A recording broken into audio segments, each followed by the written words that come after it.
So something that I find very interesting about Mega Venusaur is that it slowly became worse than base Venusaur throughout the generations. Now, this is not to say that Mega Venusaur is a bad Pokemon by any means. I still think it's really good, especially for defensive reasons, right? You have really good stats, a really good typing, a really good ability, and a really good moveset. You have 123 and 120 in both defensive stats with 80 HP. That's really nice because you get to live for quite a long while, actually. With a pretty nice typing being poison and grass, you resist some really good types like water, fighting, fairy, electric, and grass, with the only weaknesses of flying and psychic, two very not the best typings in the game, actually. Psychic kind of slowly fell off in power. It was pretty good in early generations, but now it kind of just sucks, actually.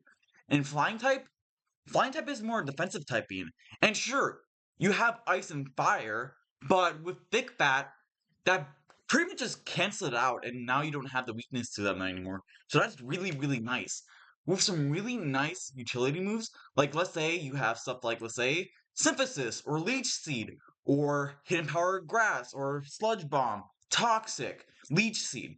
You have all these really nice ways to recover, so you pretty much never die. You have good recovery, you have really good defensive stats, and a really nice typing. But you also have really strong special attacks, so you can actually hit other Pokemon back with good enough damage where you can just survive and take hits and deal enough damage with you. As well as just having, again, Toxic or, like, let's say, Leech Seed to do damage to you and still recover. So that's really, really nice.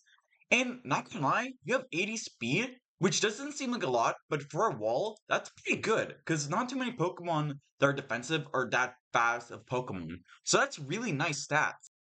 Something that Mega Venusaur does have over regular Venusaur is that it's more diverse Pokemon, so you can put it on pretty much any team, and it would work very well.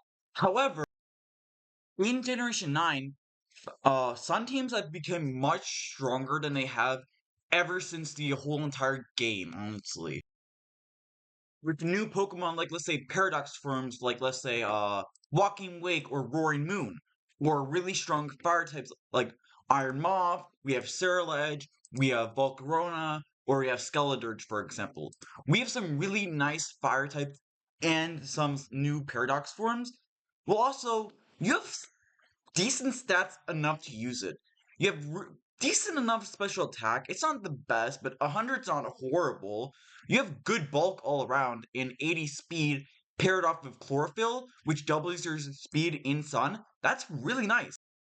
Paired off with, again, really good recoveries, like let's say something like, let's say, Leech Seed or Synthesis, as well as something like, let's say, Growth, which is essentially a Nasty Plot and a Swords Dance in one when it's active in sun, as well as something like, let's say, Sleep Powder, which is a sleep move, which we all know sleep is really broken, and that gives you a really fast sleep. So yeah, with that being said, I think Mega Venusaur, while still a really good Pokemon, and has access to beating pretty much any team, Venusaur overall just became a much better Pokemon simply because Sun is a much stronger effect that it was than before. So yeah, thank you all for watching. If you like this video, like and subscribe, and I'll see you next time, and goodbye!